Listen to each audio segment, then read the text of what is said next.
Hi friends, మేము పెట్టే interesting videos కోసం ఇప్పుడే మా ఛానల్ని సబ్స్క్రైబ్ చేసి పక్కనే ఉన్న గంట సింబల్ని యాక్టివేట్ చేసుకోండి. అలా చేయడం వల్ల మేము పెట్టే ప్రతి ఒక్క వీడియో నోటిఫికేషన్ మీ వరకు ఈజీగా వచ్చేస్తుంది. ఇక లేట్ చేయకుండా వీడియోలో ఏం జరుగుతుందో చూసేయండి. ఇకపోతే రామలక్ష్మికి ప్రధానం చీర తీసుకొని ప్రశాంత్ తల్లిదండ్రులు వచ్చిన సంగతి మనందరికీ తెలిసిందే. ఇక అమ్మ రామలక్ష్మి ఈ చీరని కట్టుకుంటే చూడాలని ఉంది అని అంటూ ఉంటారు. రామలక్ష్మి ఇక లోపల చాలా కోపంగా ఫీల్ అవుతూ ఉంటుంది. కన్న కొడుకు చేసిన తప్పు తెలిసినా కూడా నోరు విప్పని తల్లిదండ్రులు మీరు, ఏ తప్పు చేయని కొడుకుని దూరం పెట్టిన తల్లిదండ్రులు మీరు అని ఈ విధంగా రామలక్ష్మి లోపంగా కోపంగా అనుకుంటూ ఉంటుంది.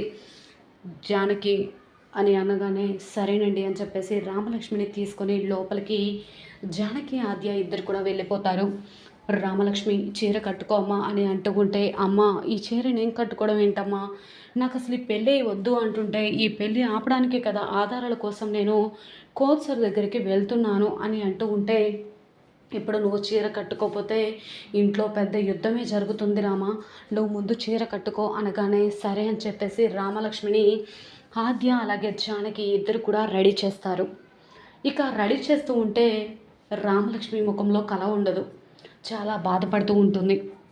జానకి ఏమో ఆధారాలు దొరికాయి కదా రామా, ఇప్పుడు కాకపోతే రేపు సరైన సమయానికి ఆధారాలు తీసుకొచ్చి ఆ ప్రశాంత్ దుర్మార్గాన్ని బయట పెట్టొచ్చు, నువ్వు ఎక్కువగా ఆలోచించుకు, ఎక్కువగా బాధపడకమ్మా అని అంటూ ఉంటే, అమ్మ బాధపడను కానీ సౌర్య సార్ ఆధారాలను తీసుకొస్తే అసలు నాన్న సౌర్య సార్ని చూస్తేనే విరుచుకుపడతారు, ఇప్పుడు నేను వెళ్ళి ఆధారాలను తీసుకురాకపోతే ఎలా అమ్మా అని అంటూ ఉంటే, రమ నువ్వు వెళ్ళి ఆధారాన్ని తీసుకొద్దువు అనగానే పెళ్లి కూతురుగా రెడీ అయిన అమ్మాయి బయటికి వెళ్తే ఎలా అని చెప్పి ఈ విధంగా అనుకుంటూ ఉంటారు. ఏది ఏమైనా ఇంట్లో ఎవరికి తెలియకుండా నువ్వు దొంగచాటుగా వెళ్ళి ఆధారాన్ని తీసుకొద్దువు అని ఈ విధంగా ఆద్య అంటూ ఉంటుంది. మంచి ఐడియా ఆద్య అని చెప్పి అంటూ ఉంటే, ఆద్య ఇక రామలక్ష్మి బయటకు వెళ్ళి ఆధారాలు తీసుకురావడానికి తనకి సపోర్ట్ చేస్తుంది. ఇంటి ముందు రఘురాం కుర్చీలో కూర్చొని ఉంటాడు. అది చూసి రామలక్ష్మి చాలా కంగారు పడిపోతూ ఉంటుంది. ఆద్య ఇక రామలక్ష్మికి సైకిల్ తీసుకొచ్చిస్తుంది. ఆద్యని గట్టిగా పట్టుకొని వస్తాను ఆద్య అని చెప్పగానే జాగ్రత్త రామ అని చెప్పేసి ఆద్య సపోర్ట్తో సైకిల్ వేసుకొని ఇక రామలక్ష్మి వెళ్ళడం చూసిన చారు ఒక్కసారిగా షాక్ అయిపోతుంది. ఏంటి రామలక్ష్మి ఆ కోల్సర్తో జంప్ అవుతుందా ఏంటి, ఈ ఆద్య ఆ రామలక్ష్మికి సపోర్ట్ చేస్తుందా ఏంటి, వెంటనే ఈ విషయాన్ని పెద్దనాన్నకి చెప్పాలి అని ఈ విధంగా పరిగెత్తుకుంటూ వచ్చి, పెద్దనాన్న కొంపలు అంటుకుపోతున్నాయి అని చెప్పగానే ఏమైందమ్మా చారు అని అంటూ ఉంటే, రామలక్ష్మి ఆ కోసతో లేచిపోయింది అనగానే ఒక్కసారిగా జానకి ఆద్య అందరు కూడా షాక్ అయిపోతారు. జానకి ఇక షాక్ అయ్యి, ఏంటి ఏం మాట్లాడుతున్నావు, నోటుకొచ్చినట్టు వాగకు చారు అని చెప్పి అంటూ ఉంటాడు సీను కూడా. జానకి కూడా ఇలా మాట్లాడుతున్నావేంటమ్మా, తను కూడా ఒక ఆడపిల్ల అని అంటూ ఉంటే, అయితే ఇప్పుడు రామలక్ష్మి ఇంట్లో ఉందా పిలవండి అనగానే జానకి అదే కంగారు పడిపోతూ ఉంటారు. ఎందుకు అంటే రామలక్ష్మి ఇంట్లో లేదు కాబట్టి, ఇంట్లో లేకపోవడంతో ఒక్కసారిగా ఆద్య జానకి ముఖముఖాలు చూసుకుంటూ ఉంటారు. చూసారా పెద్దనాన్న, పెద్దమ్మ ఇప్పటివరకు నువ్వు ఆడపిల్లవేనా అని నా గురించి మాట్లాడారు కదా, తన కన్న కూతుర్ని ఒకసారి పిలవమని చెప్పండి అని అంటూ ఉంటే, ఒక్కసారిగా జానకి రామలక్ష్మి ఎక్కడా అని చెప్పి అంటూ ఉంటే, ఏవండి అది అది అని చెప్పి కంగారు పడుతూ ఉంటే, ఒక్కసారిగా రఘురాం కూడా, అంటే చారు చెప్పేది నిజమే అన్నమాట, రామలక్ష్మి ఇంట్లో లేదా అనగానే ఒక్కసారిగా ఇద్దరు షాక్ అయిపోతారు. పెద్దనాన్న రామలక్ష్మి ఇంట్లో లేదు అనగానే ఆది చెప్పిన మాట విని అందరు కూడా షాక్ అయిపోతారు. చారు మాత్రం చూసారే పెద్దనాన్న, ఆద్యనే దగ్గరుండి రామలక్ష్మిని పంపించింది అనగానే ఆద్య అని చెప్పి అంటూ ఉంటే, పెద్దనాన్న రామలక్ష్మి ఇంట్లో లేని మాట నిజమే, కానీ అసలు రామలక్ష్మి కోల్సర్తో వెళ్ళిపోయిందని మీరు ఎందుకు అనుకుంటున్నారు, చారు చెప్పిన మాటల్ని పట్టించుకోకండి అనగానే, అంటే నువ్వు చెప్పిన మాటలు పట్టించుకోవచ్చా, మరి రామలక్ష్మి లేదు కదా, చారు చెప్పేది నిజమేనా అబద్ధమా అని పక్కన పెడితే, రామలక్ష్మి ఇంట్లో ఉంటే మనం అనుకోవచ్చు, రామలక్ష్మి ఇంట్లో లేదు కదా అని ఈ విధంగా అంటూ ఉంటే, ఏమండి తను మన రక్తం, తను తప్పు చేస్తుందని మీరు అనుకుంటున్నారా అని అంటూ ఉంటే, ఇప్పటి వరకు అనుకోలేదు జానకి, ఇప్పుడే అనుకోవాల్సి వస్తుందేమో అని అనగానే ఒక్కసారిగా జానకి వెనక్కి అడిగేస్తుంది. ఒక్కసారిగా షాక్ అయిపోతుంది.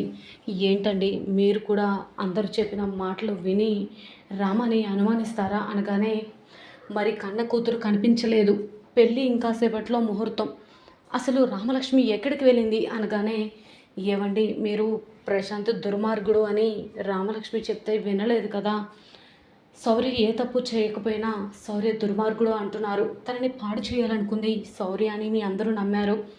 తను నోరు చించుకొని శౌర్య సార్ తప్పు చేయలేదు నాన్న అని చెప్పినా మనం ఎవరూ పట్టించుకోలేదు. అలాంటప్పుడు తను ఆధారాన్ని తీసుకొస్తే తప్ప ఖచ్చితంగా ఇంట్లో ఎవరు కూడా రామ చెప్పేది నిజమని నమ్మరు కాబట్టి ఆ ఆధారాలని తీసుకురావడానికి వెళ్ళిందండి అనగానే, జానకి పెళ్లి కూతురుగా రెడీ అయిన ఆడపిల్ల ఇంటి బయట గుమ్మం దాటి వెళ్ళొచ్చా?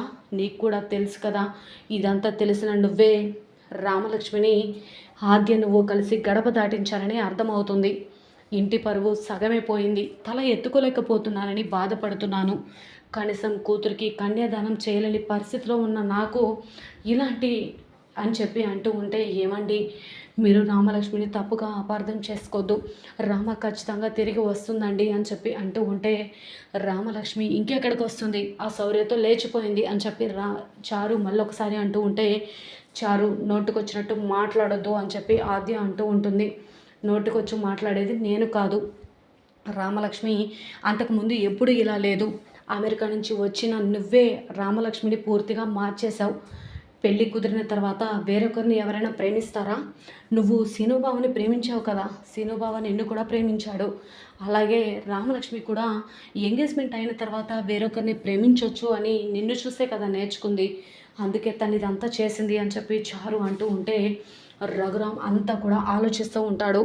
ఒకప్పుడు రామలక్ష్మి పిలిస్తే పలికేది, ఏదైనా మాట్లాడాలి అంటే భయపడేది, కానీ ఇప్పుడు పెళ్ళి ప్రేమ అంటూ ఇదంతా చేసింది అంటే ఇదంతా ఆద్య వల్లనే అని ఆలోచిస్తూ ఉంటాడు.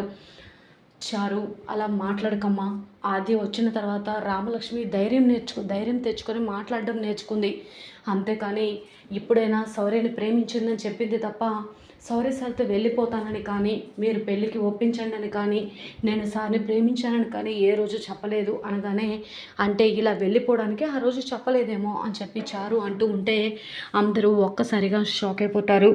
వెంటనేగా రఘురామిక బావి దగ్గరికి వెళ్ళి నీళ్లు తోడుకొని తల మీద పోసుకోవడంతో జానకి ఆద్య అందరు కూడా షాక్ అయిపోతారు.